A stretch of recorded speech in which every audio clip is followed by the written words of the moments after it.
오늘 그 말씀 교회 주시는 하나님의 말씀은 지난 주일에 우리가 나눴었죠. 사무엘하 6장 1절에서 8절 말씀. 이 말씀 가지고 왜 지성소의 법궤에서만 주의 음성이 들리나 라는 제목의 하나님 말씀 나누겠습니다. 사무엘하 6장 1절에서 8절 말씀 제가 읽겠습니다. 다윗이 이스라엘에서 뽑은 무리 3만 명을 다시 모으고 다윗이 일어나 자기와 함께 있는 모든 사람과 더불어 바알 레유다로 가서 거기서 하나님의 궤를 메어 오려 하니 그 궤는 그룹들 사이에 좌정하신 만군의 여호와의 이름으로 불리는 것이라. 그들이 하나님의 궤를 새 수레에 싣고 산에 있는 아비나답의 집에서 나오는데 아비나답의 아들 웃사와 아효가 그 새 수레를 모으니라. 그들이 산에 있는 아비나답의 집에서 하나님의 궤를 싣고 나올 때에 아효는 궤 앞에서 가고 다윗과 이스라엘 온 족속은 잣나무로 만든 여러 가지 악기와 수금과 비파와 소고와 양금과 제금으로 여호와 앞에서 연주하더라. 그들이 나곤의 타작마당에 이르러서는 소들이 뛰므로 웃사가 손을 들어 하나님의 궤를 붙들었더니 여호와 하나님이 웃사가 잘못함으로 말미암아 진노하사 그를 그곳에서 치시니 그가 거기 하나님의 궤 곁에서 죽으니라. 여호와께서 웃사를 치심으로 다윗이 분하여 그곳을 베레스 웃사라 부르니 그 이름이 오늘까지 이르니라. 아멘. 자, 오늘 영상에 보니까 예루살렘의 성전에 있던 그 법궤가 주전 587년에 예루살렘이 바벨론의 침공을 받기 전에 이미 없어졌는데 지금까지 행방이 묘연한 가운데 그 법궤를 찾으려는 사람들의 노력이 이어져 왔고 현재는 이디오피아의 어느 한 지역에 있을 것으로 추정된다는 이런 내용의 영상이었습니다. 여러분 생각은 어떠십니까? 지금도 그 구약시대의 법궤가 어디 있는지를 찾으려는 것이 예수님을 믿는 우리에게 중요할 건가? 아니면 중요하지 않을 건가? 이런 생각을 우리가 해볼 수 있는데 오늘 말씀을 다 듣고 나면 그 사실을 분명하게 확인할 수 있게 되리라 믿습니다.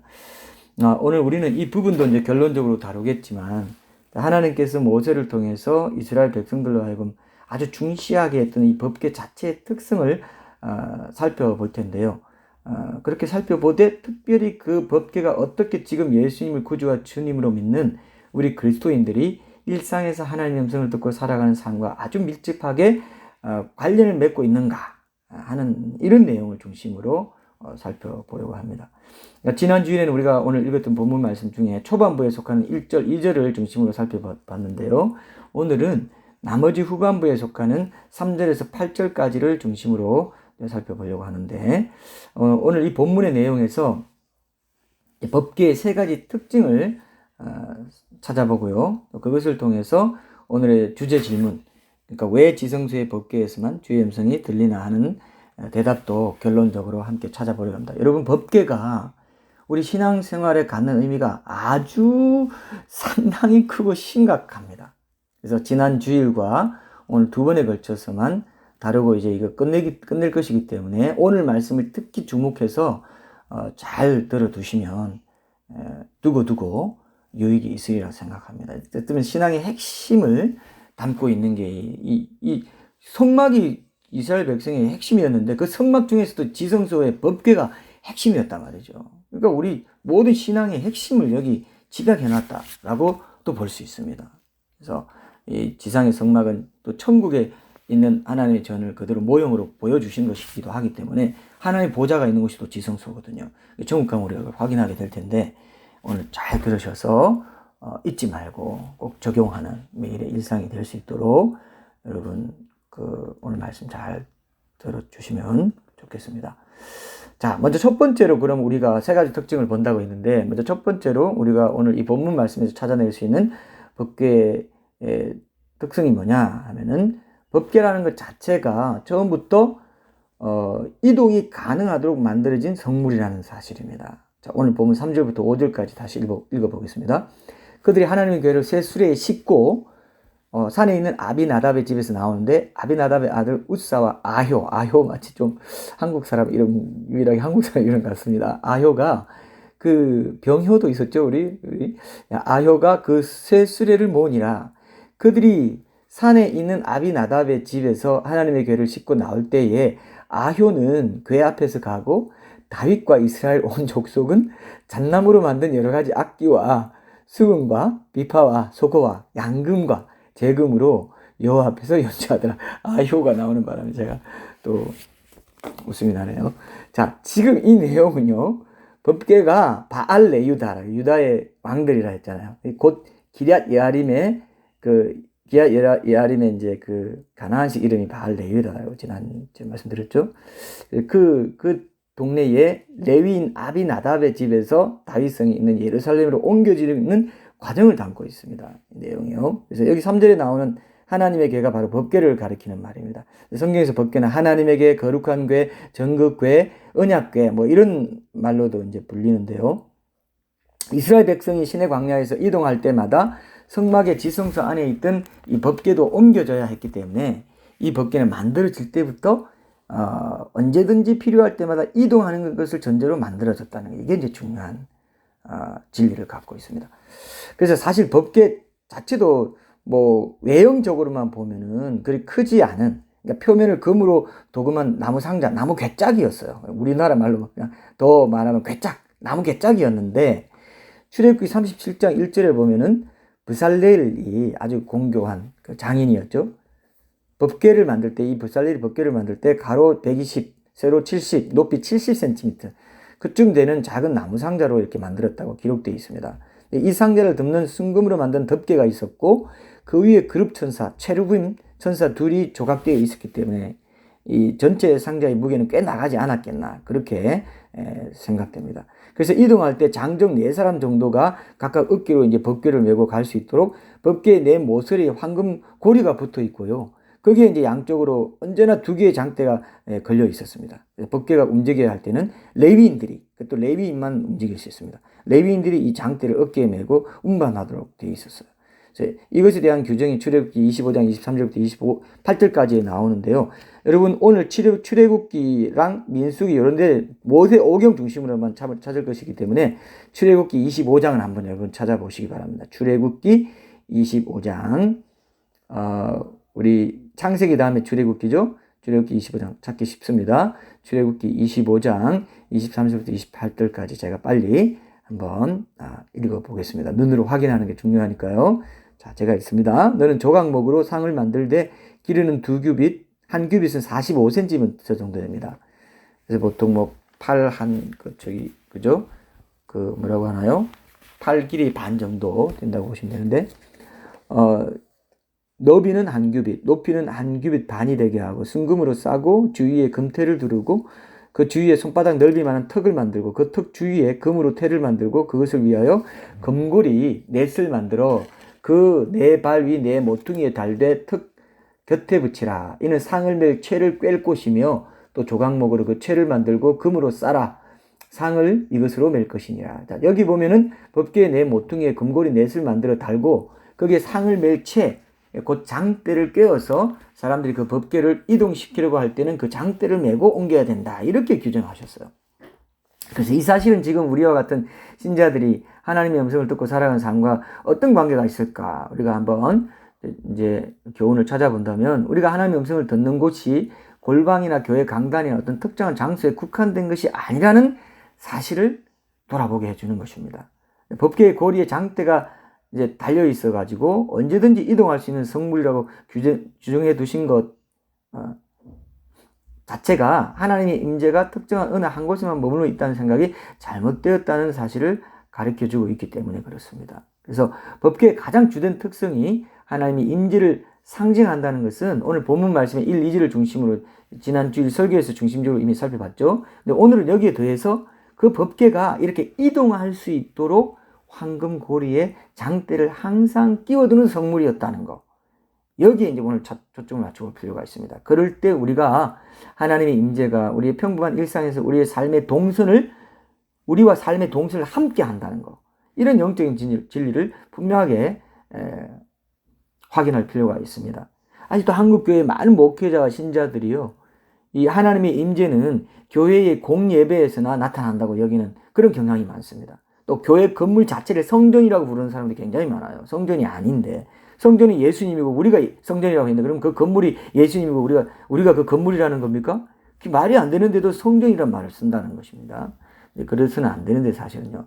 그래서 그렇게 성전이라 부르면서 거기에만 하나님의 말씀과 음성이 들려지고 주의 임재가 있다는 식으로 그냥 쉽게 생각하는 그런 경우가 많은 걸 봅니다. 뭐 물론 좋은 뜻으로 이렇게 부르는 거야 뭐 그렇게 우리가 하나의 문화로 생각하고 넘어갈 수는 있지만 엄밀히 따지면 그렇지 않다는 거죠. 자, 이런 생각 때문에 오히려 하나님의 음성을 언제 어디서나 들을 수 있다는 진리를 무시하고 마치 일상에서는 하나님의 음성에 귀 기울일 필요가 없고 공예배 때 말고 일상에서는 하나님의 임재가 뭐 그렇게 강력하지 않아도 당연하다는 듯이 오해하게 만든 그런 원인이 됐다고 생각합니다. 그러나 오늘 본문의 맥락을 보면은 법궤는 처음부터 이동할 수 있도록 만들어졌다는 겁니다.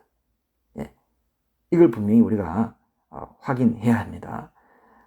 그래서 하나님의 그 음성을 공예배 자리에서나 골방 기도나 말씀 묵상의 자리에서만 들을 수 있다는 생각을 내려놔야 돼요. 그때도 물론 꼭 있어야 되지만 우리 각자가 일상에서 부지런히 왔다 갔다 이동하고 우리 일상의 동선이 있지 않습니까? 이동하며 다니는 모든 자리에 하나님의 임재를 상징하는 법궤 또한 이동하면서 그 자리를 따라 함께 할 수 있다는 사실을 늘 기억하고 적용을 해야 된다는 거예요. 이게 아주 중요한 영적인 진리라고 할 수 있습니다. 물론 뭐 그렇다고 해서 그 하나님의 임재가 해폭에 막 적용되는 그런 건 아니죠.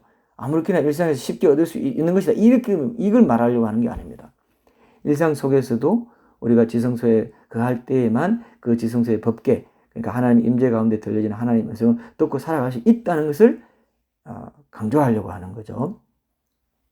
그러니까 우리가 지금 여기서도 그 옛날 성막의 지성소에 있던 법궤에서 들려오던 하나님의 말씀, 그분의 음성을 들으려면 분주한 일상 속에서도 내 영혼의 중심만은 늘 지성소에서 주의 임재와 동행 하심 가운데 거하는 법도를 부지런히 연습하고 훈련하고 익혀야 된다는 것입니다. 이게 우리 교회 공동체 늘 중시해 온 게 있죠. 일상 속에서의 하나님 임재 연습. 로렌스 형제 책이 유명하지 않습니까? 그 임재 연습을 했기 때문에 로렌스 형제는 나중에요. 이 임재 연습 훈련이 잘 돼가지고 날마다 순간마다 천국을 경험해서 너무 기쁨이 넘쳐서 주체할 수 없었다 했어요. 그 책에 그렇게 나옵니다. 크지 않은 책인데요. 자기가 주방에서 일하는 그냥 주방에서 일하고 장봐오고 하는 그 일밖에 안 했어요. 근데 그걸 예배로 했고 지성소에서 했고 법궤 앞에서 했고 법궤와 함께 했고 그랬더니 기쁨이 넘쳐서 주체할 수가 없었다고 했어요. 일상에서. 이게 진짜 예배고 천국 영생의 삶을 우리가 이 땅에서 경험하면서 하는 것이거든요. 이거를 우리가 놓친다면은 그냥 종교적인 신앙 하나 갖고 사는 겁니다. 그냥 주일 성수하고 헌금 내고 그냥 봉사 좀 하고 그거를 우리가 지금 구하고 있는 게 아닌 거예요. 여러분 아시죠? 그래서 법궤가 중요하다. 하나님의 임재, 지성소 신앙, 지성소 기도 이런 게 중요하다. 계속 강조하고 있지 않습니까? 이게 우리 공동체 목적이에요. 사실 이거 하나의 목숨 거는 게 우리 공동체 모든 훈련의 핵심이고 모든 것의 지향점이 이겁니다. 이겁니다.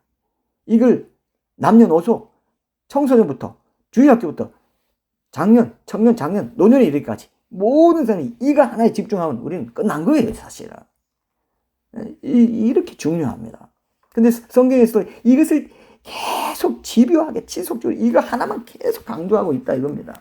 그러니까 우리가 이거 하는 거죠. 그 말씀 교회 이름 맞는 게 이름에 맞게 우리가 신앙을 가지려면 그 말씀에 있는 핵심을 우리가 붙잡는 거죠. 자, 그렇게 할 때 지금도 여전히 지성소에 법궤에서만 들리는 그 하나님의 음성을 일상 속에서도 계속 듣고 살아갈 수 있다고 믿기 때문에 그렇습니다. 그래서 그렇게 하나님은 법궤처럼 어느 한 곳에 머물러 계시지 않고 나의 일상의 모든 공간에서 필요할 때마다 내게 말씀하시고 음성을 들려주시는 가운데 자신의 뜻을 보여주시고 그 이상의 삶의 순간순간에 임재하시고 동행하시면서 우리의 삶을 하나님의 뜻 가운데로 인도해 가시길 원하신다고 저는 확신합니다. 그래서 아까 우리가 함께 읽었던 출애굽기 25장의 14절, 15절에도 보면요. 이 부분에 대한 진리를 하나님께서 특별하게 미리 강조해서 언급하신 것을 확인할 수 있습니다. 우리 출애굽기 25장 찾았죠? 그 14절, 15절 제가 읽어보기. 이건 직접적으로 이제 그 말씀을 하십니다. 그 채를 궤 양쪽 고리에 꿰어서 궤를 매게 하며 채를 궤 고리에 꿰대로 두고 빼내지 말지며 했어요. 빼내지 말라. 항상 둬라. 언제든지 이동할 수 있도록. 언제든지 이동하는 게 법궤야. 성막에 광야 생활할 때 항상 성막 이동할 때 항상 이 법궤도 이동했기 때문에 그게 우리 삶이거든요. 우리 이동하지 않습니까? 근데 우리는 이동하지 않는다 생각하고 특별한 주일 성수하는 시간 예배 때만 집중하면 되고 이제 예배 끝나고 나서 내 마음대로 살아도 돼. 이게 법궤 신앙이 아니라는 것입니다.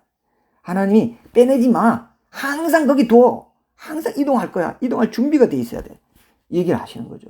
그래서 이 말씀을 강조하신 대로 나중에 이 법궤가 솔로몬의 성전에 딱 안치됐습니다. 안치되고 나서도 거기에 영구적으로 있을 것 같은 그런 분위기 속에서도 이 궤 양쪽 고리에 끼어져 있던 장대는 궤로부터 제거되지가 않았다는 겁니다. 이거 역사적인 사실이에요. 그래서 그러니까 이 법궤를 외부에서 보면은 그냥 한 곳에 앉아서 가만히 있는 모습이 아니고 늘 언제든지 그 땅 이동할 준비가 되어 있는 그런 모습을 하고 있었다는 것입니다.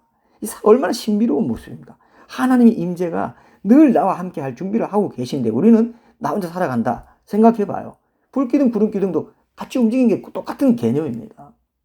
날마다 만나가 내린 것도 한번 내리고 왕창 먹고 끝나는 게 아니라는 것입니다. 날마다 내렸다는 게 똑같습니다. 내 삶의 동선에 날마다 주님이 순간마다 임재하기 원하신다는 것과 날마다 일용할 양식을 주시는 것. 한꺼번에 주고 그냥 그 다음은 너 마음대로 살아. 이게 아니라는 것입니다. 자, 오늘 우리식으로 말하자면 하나님의 임재는 어느 유명한 교회나 뭐 용하다는 기도원이나 뭐 수도원 같은 데 고정되어 있지 않다는 겁니다. 하나님의 임재는 사람이 만든 어떤 종류의 성전이나 신령하다는 종교적인 건물에 국한되어 있는 것이 아니라는 진리를 거듭해서 밝히 보여주고 있다고 할 수 있습니다. 어느 교회에 뭐 참여하기만 하면 나도 덩달아 신령해지고 좋아질 것처럼 생각하는 거 이런 거 다 비슷한 생각입니다.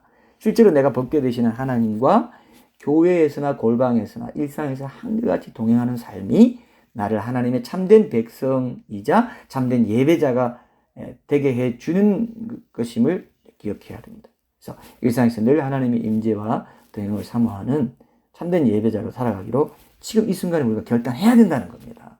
예. 법궤가 이동될 수 있듯이 또 한 가지 진리를 우리가 또 하나 더 적용하자면 이 법궤가 이동될 수 있듯이 하나님의 임재는 언제라도 성전을 떠날 수 있습니다. 그래서 한편으로는 이것은 행함 있는 믿음을 아는 성도들에게는요, 두렵고 떨림으로 각자의 구원을 이루어가지 못할 때, 그렇게 지속적인 죄로 인해서 하나님과의 관계가 훼손될 때 하나님 임재가 그 사람으로부터 떠날 수 있다는 진리도 동시에 보여준다고 말할 수 있어요. 그래서 이런 진리들이 그 옛날에 기록된 지성서의 법궤에 대한 이 율법의 규정이 이미 한 시대에 있었다는 게 정말 신비하고 감사하고, 하나님의 말씀은 성령님의 영감으로 이루어진 정말 무오한 그런 흠이 없는 말씀이구나. 다 하나로 연결되어 있는 말씀. 이걸 우리가 확인할 수 있죠. 자, 이제 두 번째로 우리가 오늘 이 본문의 말씀에서 찾아낼 수 있는 법궤의 특성이 있는데요. 법궤 자체가 실제로 하나님께서 하나님의 백성들에게 그들이 하나님의 백성으로서 지켜야 할 거룩한 삶에 대해 규정한 명령의 말씀을 통해서 그들과 언약의 관계를 맺은 가운데 있다는 걸 상징한다는 겁니다.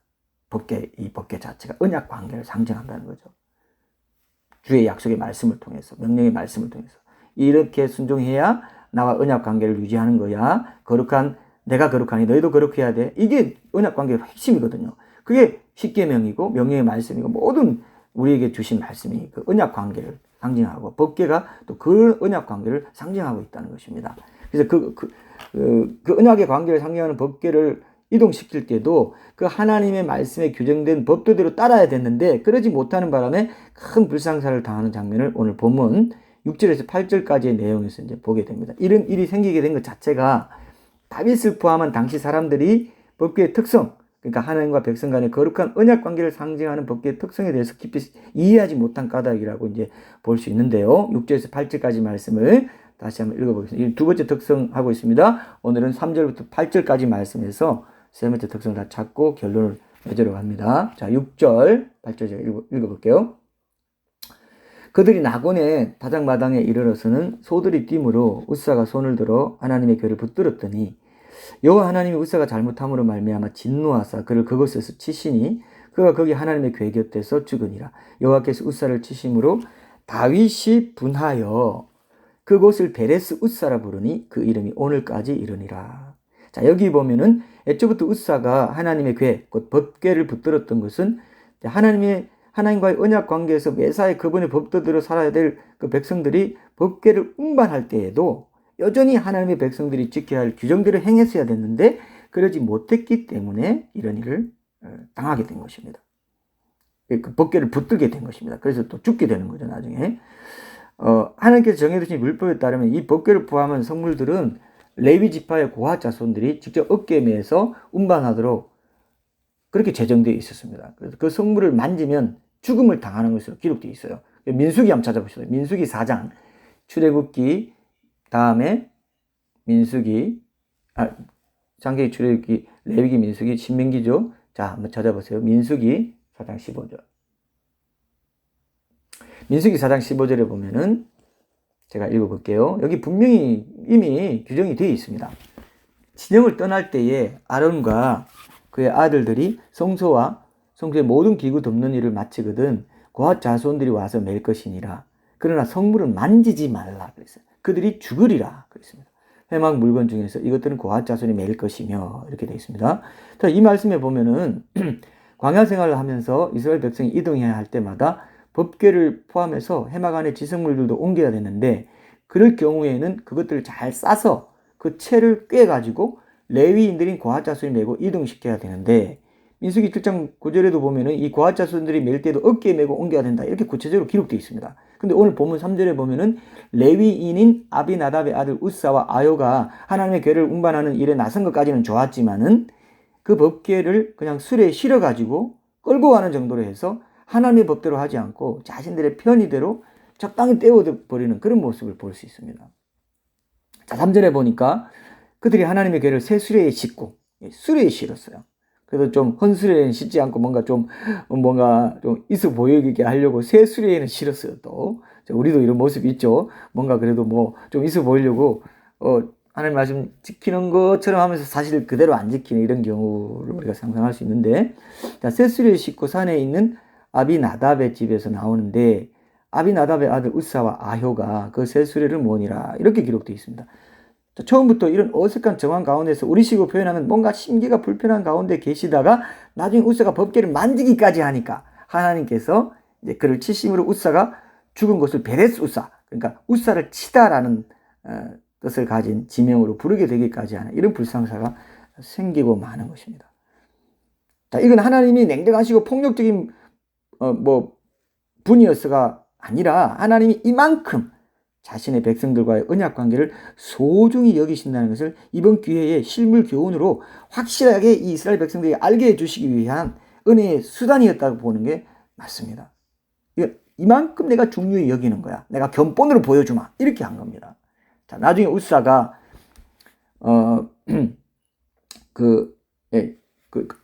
구약 성경에 전반적으로 이렇게 보면은 이 가마 자체가요, 그 통치자를 위한 운반 수단이었습니다. 수레나 마차는 물건을 운반하기 위한 도구였습니다.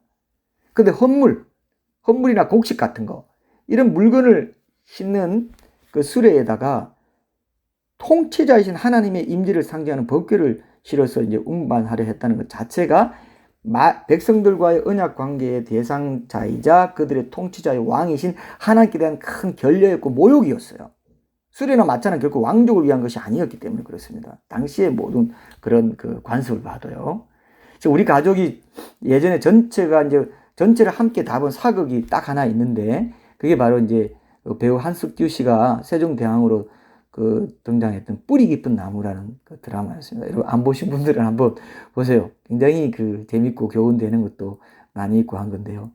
거기에 보면은 세종대왕이 백성들의 민심을 파악하기 위해서 지금으로 말하면 이제 서민차림, 사복차림 비슷하게 변장해가지고 시장에 돌아다니는 장면, 뭐 이런 게 나옵니다.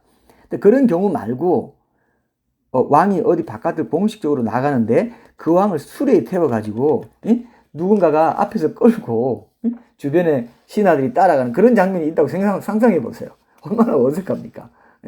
수레에 태우면 일단 그 바퀴가 울퉁불퉁한 땅 표면에 직접 닿죠. 그러면 이제 덜컹거리게 되죠. 큰 그 왕의 위엄을 보존할 수 있겠어요? 덜컹거리는데 왕이 편안하게 느끼도록 모시기에 그 예의에 맞지도 않고 전혀 어울리지도 않는 모습이잖아요. 그래서 사극만 봐도 우리가 왕이 공식적으로 어딘가로 이제 행차하시거나 이동할 때 반드시 가마에 태워가지고 가마 양쪽에 꽤 장대를 건장한 인부들이 어깨에 메고 움직이는 그런 장면을 우리가 볼 수 있지 않습니까? 왕을 수레에 태운다는 건 지금 우리 문화로 말하면요. 귀한 손님을 차 안에서 가장 귀한 자리라고 여기는 게 오른쪽 뒷좌석이잖아요. 그죠?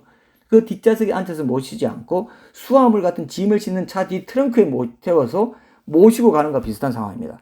진짜 상상만 해도 여러분 오금이 저리 오지 않습니까? 왕관을 쓰고 왕복을 입은 왕이 트렁크에 앉아가지고 덜컹거리면서 이리저리 흔들리는 가운데 불편하게 실려가는 장면 상상해봐요. 하나님과 백성 간의 소중한 언약 관계를 뜻하는 이 언약궤, 곧 법궤를 수레에 태워가지고 이동시켰다는 것은 그야말로 하나님의 백성들이 하나님과의 소중한 언약 관계를 짐짝식을 했다는 것과 똑같은 겁니다. 지금 우리도 법궤를 운반하는 것과 같은 매일의 일상의 삶, 그러니까 하나님의 임재와 동행하신 가운데 살아야 할 매일의 일상 중에서 하나님과의 거룩한 언약 관계를 중시해가지고 그분의 명령의 말씀에 순종하는 삶을 살지 못한다면요, 말씀의 법에 따라 내 삶을 통치하고 다스리시는 나의 왕이신 하나님 자체를 상징하는 법궤를 수레나 트렁크에 태워가지고 내 삶의 여러 영역으로 운반하고 다니는 삶을 사는 것과 똑같아요. 사실은 그렇습니다. 정말 그리스도인이라는 이름을 달고 사는 내가 버젓이 대놓고 그렇게 살면 나로 인해서 예수 그리스도가 왕복을 입고 면류관을 쓰신 채로 세상의 여러 대중들 앞에서 수레에 실려가거나 트렁크에 실려가면서 조롱을 당하는 그런 수모를 당할 수밖에 없다는 겁니다. 그런데도 불구하고 정작 나는 아무런 가책도 없고 특별히 어색감도 못 느끼고 그런 채 계속해서 내 잘못을 뉘우칠 생각도 하지 않고 그대로 자신이 편하다고 여기는 방식대로 살아갈 수 있다는 겁니다. 이것이 오늘 우리 각자의 모습일 수가 있다는 겁니다. 그러니까 내 삶의 행동에 웃사가 죽음을 당하는 것 같은 그런 영적인 죽음의 증상들이 안 나타날 수가 없습니다. 그 증상들이 바로 뭡니까? 불안이고 염려고 매사의 기쁨과 감사가 부족한 이런 삶의 모습으로 나타난다는 겁니다. 그러나 그렇게 하지 않고 하나님과 맺은 거룩한 언약 관계를 신실하게 올바로 지켜나갈 때 우리는 그제서야 비로소 그 언약 관계를 상징하는 지성소의 법궤로부터 하나님의 친밀한 음성을 제대로 듣는 삶을 살아갈 수 있다고 믿습니다. 이건 실제로 법궤 안에 10계명을 새긴 두 돌판이 들어있었다는 사실에서도 확정되는 것이고요. 말씀, 언약 관계를 분명히 명시한 말씀이 두 돌판이거든요. 또 실제로 출애굽기 25장 다시 한번 보세요. 출애굽기 25장 22절에 보면은 하나님께서 그 법궤로부터 백성들에게 하나님의 음성을 들려주시며 말씀하시겠다고 친히 언급하시는 그런 대목이 나옵니다. 자, 출애굽기 25장 22절을 제가 한번 읽어볼게요. 거기서 내가 너와 만나고 법궤입니다. 지성소의 법궤. 거기서 내가 너와 만나고 속죄소 위에 곧 정극궤 위에 있는 두 그룹 사이에서 내가 이스라엘 자손을 위하여 네게 명령할 모든 일을 내게 이르리라. 지성소의 법궤에서 주의 음성이 들리나? 예, 그렇습니다. 오늘 답이 여기도 있죠. 그리고 이와 비슷한 말씀이 민수기 7장 89절에도 있습니다. 민수기 7장 보세요. 민수기 7장 89절에 보니까 좀 더 직접적으로 개인적으로도 하나님께서 지금도 개인적으로 지성소의 법궤에서 모세 개인에게 말하는 것도 나와요. 아까 백성들에게 말하겠다 그랬어요. 공예배 때나 하여튼 교회에서나 그때도 말씀하세요. 그러나 모세라는 개인에게, 우리 각자 개인에게도 지성소의 법궤에서 내 음성을 들려주겠다 그렇게 말합니다. 자, 민수기 7장 89절. 모세가 회막에 들어가서 여호와께 말하려 할 때에 정극궤 위 속죄소 위에 두 그룹 사이에서 자기에게 말씀하시는 목소리를 들었다. 이렇게 음성이라는 뜻을 더 분명하게 명시하고 있습니다. 목소리를 들었으니 여호와께서 그에게 말씀하심이었더라. 이게 하나님의 음성과 법궤의 관련성입니다. 근데 이렇게 지성소의 법궤로부터 하나님의 음성을 듣는 삶은 법궤 안에 10계명의 두 돌판이 있다는 사실에서도 이제 확인할 수 있지만 또 오늘 이 민수기 출애굽기 이 말씀에서 확인할 수 있고요. 그렇지만 그 안에 한때 만나를 담은 금 항아리와 아론의 상난 지팡이가 들어있었다는 사실에도 확인할 수 있고, 원래는 들어있었는데 나중에는 이제 후시대로 가면은 10계명 돌판만 들어있었다. 이렇게 이제 그 성경에 나옵니다. 어쨌든 이렇게 들어있었다는 내용이 성경 히브리서 9장 3, 4절에 있기 때문에 그것도 같이 한때는 들어있었구나 이렇게 우리 생각할 수 있습니다. 히브리서 9장 3절 4절 한번 찾아보겠습니다. 히브리서 9장 3절 4절.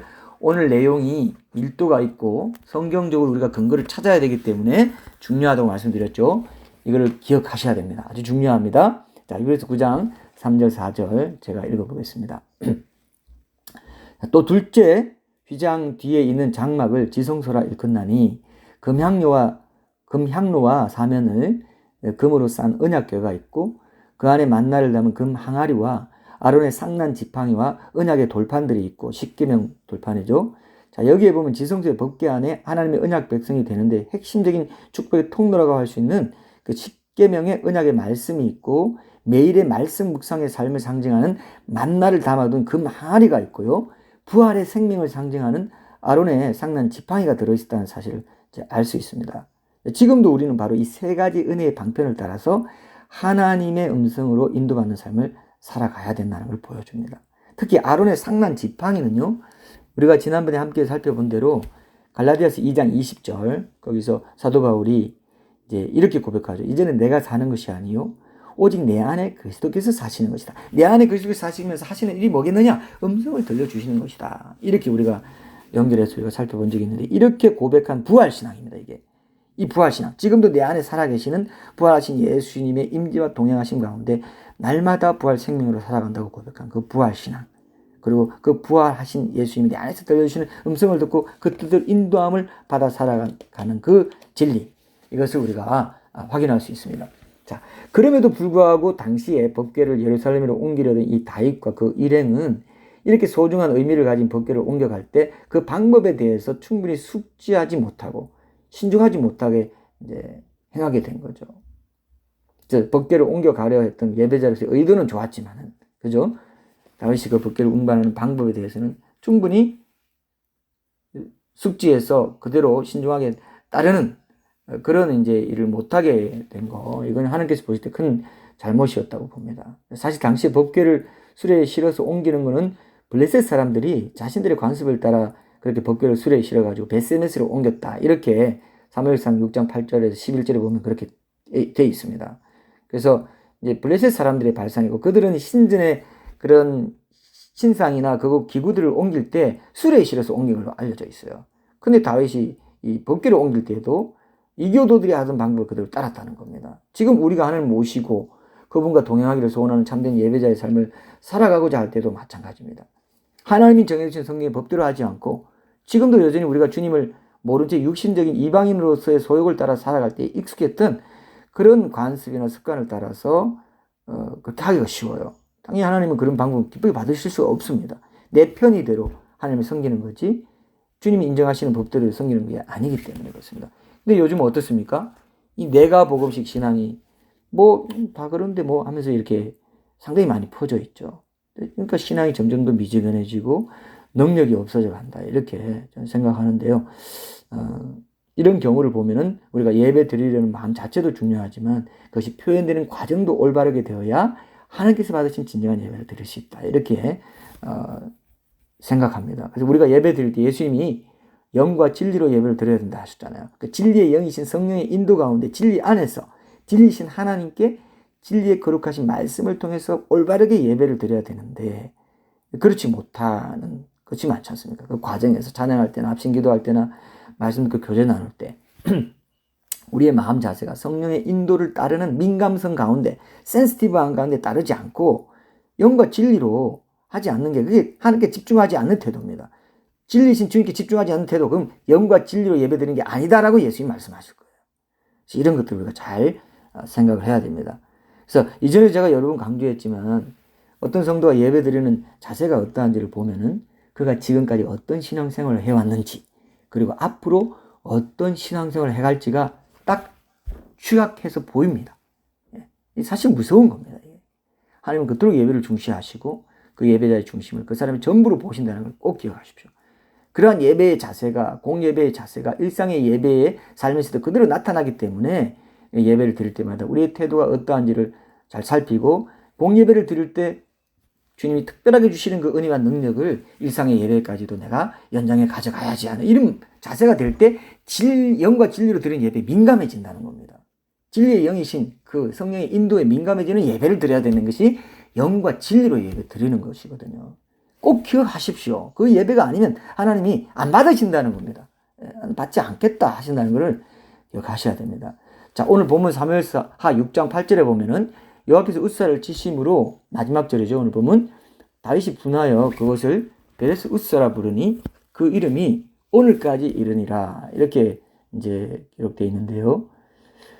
여기서 다윗이 분하게 여겼다는 것은 뭐 이런 일을 사람 죽이까지 하시나 뭐 이렇게 생각해서 하나님을 원망했다는 뜻이 아닙니다.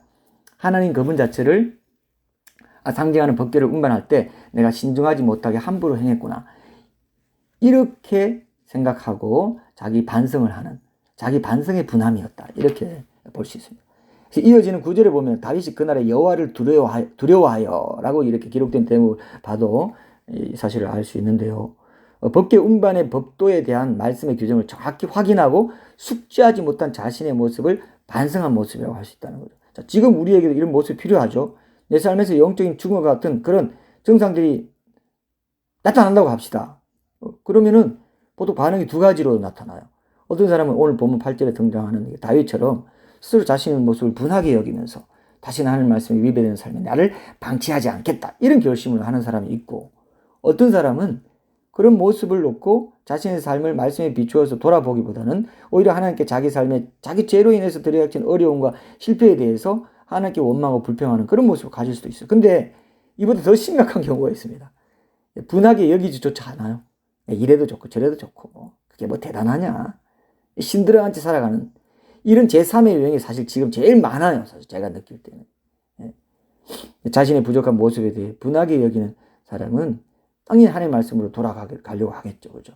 그래서 이 땅에서 광야의 삶을 살아가는 모든 성도들은 낙심하거나 실패하거나 고난을 당할 그럴 때에 그 자리에서 머물러 분하게 여기거나 뭐 하나님을 괜히 원망하거나 그러지 않고 다시 말씀으로 돌아가는 길을 최대한 빨리 분명하게 택해야 그만큼 시간을 낭비하지 않고 좌우로 치우치지 않는 좁은 생명길을 끝까지 걸어가서 마침내 가나안 땅 천국에 들어가게 될 줄 믿습니다. 자, 마지막 세 번째로, 결론적으로 법궤의 마지막 세 번째 특성이 뭐냐?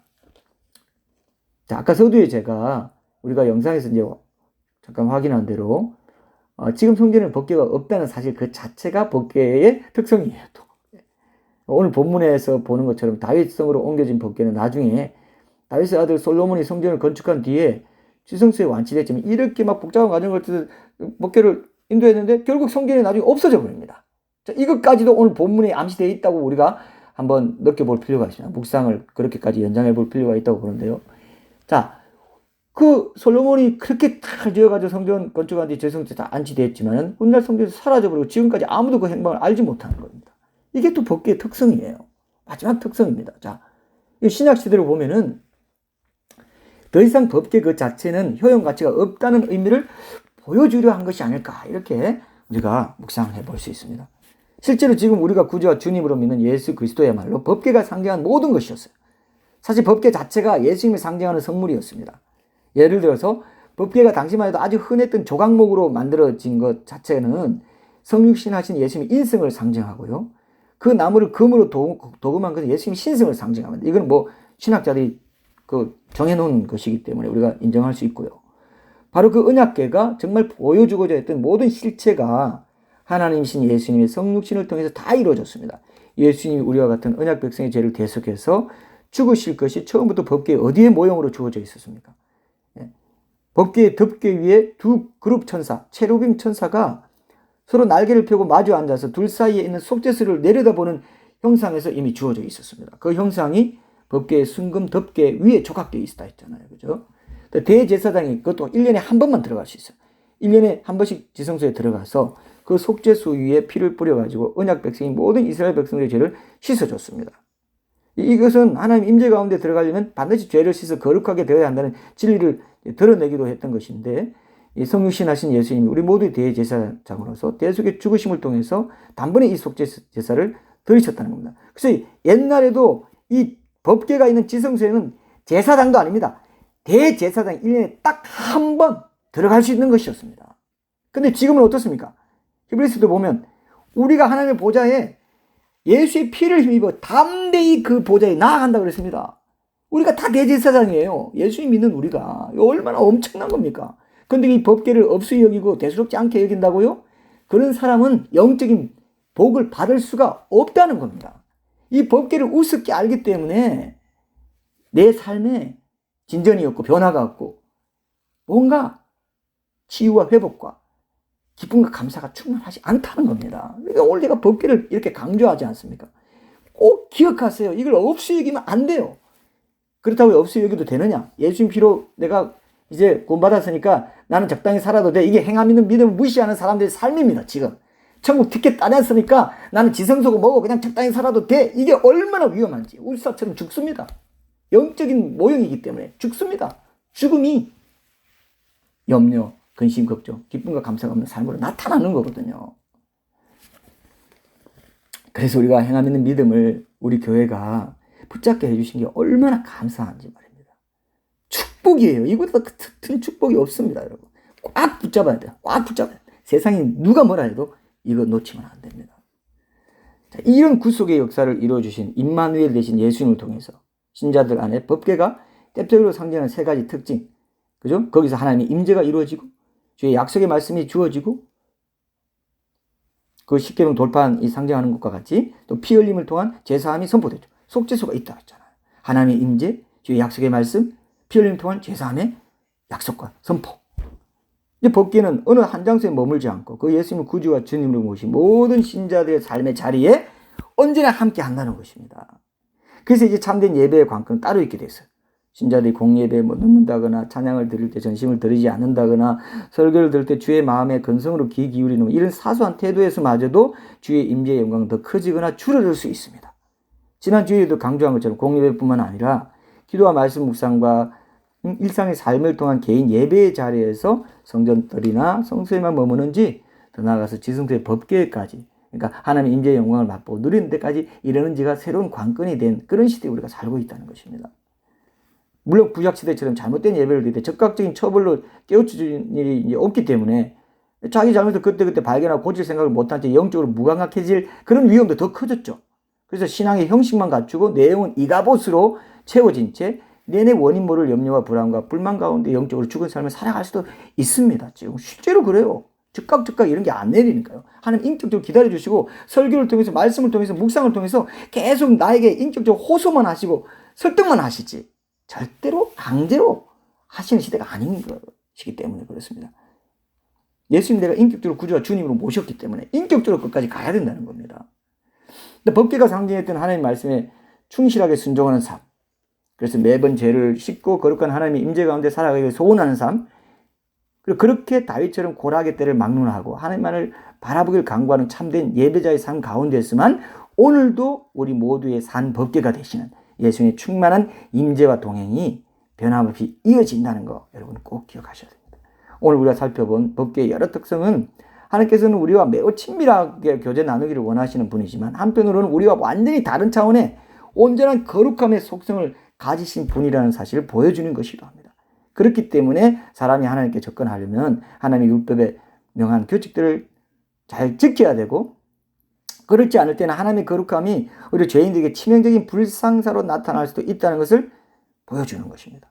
오늘 본문에 나오는 웃사의 사건, 그걸 포함해서 우리가 함께 나눈 법궤의 특성들이 이런 영적인 진리를 계시해 주는 것이라고 할 수 있어요. 그래서 우리 삶에 활력이 없고 변화와 치유와 회복과 자유함이 없다면 이 법궤의 특성을 소홀히 여기는 삶을 살기 때문에 가능성이 상당히 높습니다, 여러분. 하나님의 임재 연습, 일상의 예배 왜 강조합니까? 이거 알기 때문에 그렇습니다. 하나님의 거룩하심에 대한 무지가 곧 하나님의 음성을 포함한 그분의 역사하심에 대한 불신앙으로 굳어지기가 너무 쉬워요. 그래서 호세아서 4장 6절에 보면은 하나님께서 이렇게 말씀하세요. 내 백성이 지식이 없음으로 망하는도다. 이렇게 탄식하십니다. 이것에 대한 응답으로 호세아 6장 3절에 보면 호세아가 이렇게 말해요. 그러므로 우리가 여호와를 알자. 힘써 여호와를 알자. 이렇게 독려하고 있습니다. 여호와를 아는 게 뭡니까? 이 법궤를 아는 것이고 그 거룩함을 아는 것이고 언약 관계를 아는 것이고 속죄, 소를 거쳐야만 임재 가운데 들어갈 수 있기 때문에 죄를 버리는 주의 약속의 말씀에 순종하는 삶이 있어야 된다는 걸 계속 강조하는 그게 여호와를 아는 것입니다. 그래서 이런 말씀들은 모두 지금 우리가 법궤에 대한 올바른 지식을 통해서 하나님의 음성과 뜻, 그분의 인도와 동행하심에 대해서 올바로 이해하고 그대로 따라야 된다는 사실을 환기시켜 주는 거죠.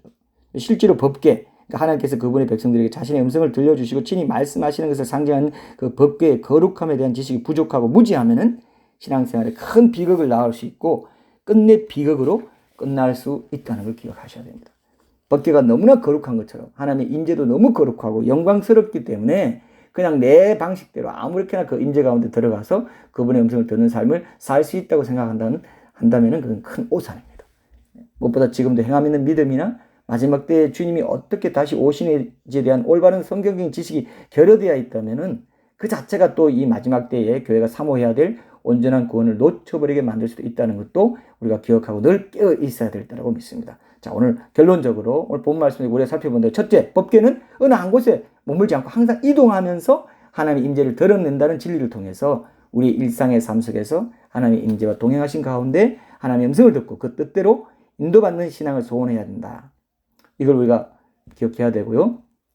둘째, 이런 신앙은 하나님과 그분의 백성이 우리 사이에 맺어진 언약 관계를 상징하는 법궤를 운반할 때, 그러니까 우리 일상 속에서 그분의 임재를 드러내는 삶을 살고자 할 때 그분이 정해두신 법도대로 해야 된다는 진리를 통해서 성경적으로 합당하게 뒷받침된다는 사실도 확인할 수 있습니다. 그리고 마지막 세 번째로 무엇보다도 성전도 없고 법궤도 없는 지금은 예수님 자체가 법궤이시고 우리 자신이 그 법궤를 우리 안에 모신 성전 그 자체이기 때문에 언제 어디서든지 그 예수님 임재 가운데 그분을 드러내는 삶을 살아야 된다는 겁니다. 그래서 이제는 부활하셔서 우리 각자 안에 사시고 우리의 생각을 통해 필요할 때마다 음성을 들려주시는 그 예수님과 동행하는 가운데 그분의 통치권을 확장해가는 하나님 나라의 국민으로 살아가야 된다는 것을 기억해야 된다는 거죠. 그렇게 할 때 비로소 왜 지금도 지성소의 법궤에서만 주의 음성이 들리는지에 대한 이 신앙의 신비를 우리 일상 속에서 지속적으로 체득할 수 있다고 믿습니다. 그런 삶을 통해서 날마다 순간마다 왕이신 예수님을 영화롭게 해드리고 그분께만 영광을 올려드리는 복된 주의 백성들이 다 되시길 축복합니다. 기도하겠습니다. 하나님 감사합니다. 오늘도 하나님의 임재를 상징하는 법궤의 여러 특성에 대해서 함께 살펴보면서 주의 거룩하심과 주의 백성들 우리 성도들의 거룩한 순종의 삶, 거룩하신 주의 음성을 듣고 그 뜻을 따라 인도받는 삶에 대한 중요한 지식들을 깨닫게 해주시니 감사합니다. 이렇게 깨닫게 해주신 지식만큼 우리 각자의 일상에서 아름다운 순종의 열매를 거둘 수 있게 하셔서 주님의 기쁨이 되는 복된 주의 백성들로 살아갈 수 있도록 날마다 순간마다 우리와 함께해 주시옵소서. 지금은 우리 주 예수 그리스도의 은혜와 하나님 아버지의 사랑하심과 성령님의 교통하심이 모든 일상의 삶 속에서 주의 임재 가운데 주의 음성을 듣고 그대로 순종하는 참된 예배자의 삶을 통해서 주께 영광 돌리는 복된 삶을 살기를 소원하는 우리 그 말씀께 모든 지체들의 평생의 믿음의 여정 가운데 지금으로부터 영원토록 함께하여 주시옵기를 간절히 축원하옵나이다. 아멘.